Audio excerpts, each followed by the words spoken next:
Nilason umano ang mga alagang aso ng isang pamilya sa Cavite na sanhi ng pagkamatay ng isa sa mga ito. Ang itinuturong may sala ang kanilang kapitbahay. Saksi si Jamie Santos.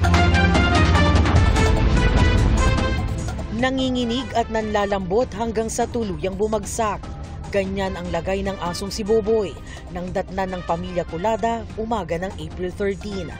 Ang isa naman nilang alagang si Prince bigla ring nanginig. Bumula ang bibig at nagsuka. Ang kanilang mga alaga may nakain daw sa labas ng kanilang bahay.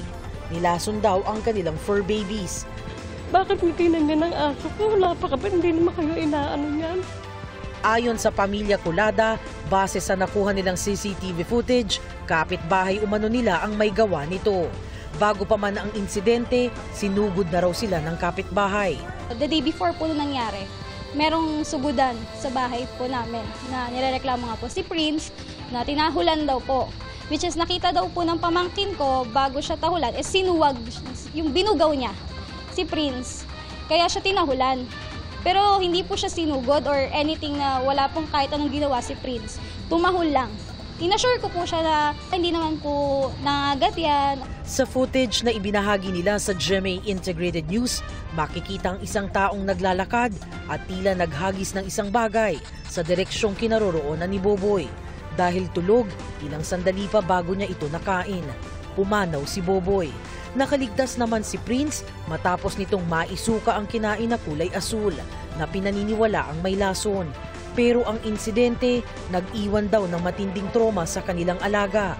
Ang dating masiyahing si Prince, ngayon takot na sa tao.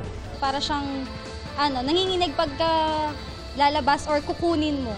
Ganun po yung naging sa kanya. Ilag. Dahil dito, kasamang Philippine Animal Welfare Society, nagsampa sila ng kaso nitong May 20 laban sa itinuturong suspect. Nung nakita ko yung CCTV, doon na po ako nag-decide na sabi ko magpa-file na po ako. And then nag-usap-usap kami ng mga kapatid ko po. Pati yung nanay ko syempre, yun sinabi po talaga sa akin na ituloy kasuhan kasi hindi po biro. Saka pamilya na po si Boboy sa amin. Kapatid na po yung turing namin. Saka yan po yung alaala ng tatay namin. Sobrang masakit po sa amin syempre kasi yun po yung naiiwan sa kanya eh. Saka parang actually para siyang si tatay. Kung sa amin, yung parang walang pake pero sobra po kaming protektahan talaga noon. Sinubukan naming puntahan ang bahay ng suspect pero sarado ang bahay. Hustisya lang ang hiling ng pamilya Culada para kay Boboy nang hanggang sa huli ay nanatiling tapat na kaagapay ng kanilang pamilya.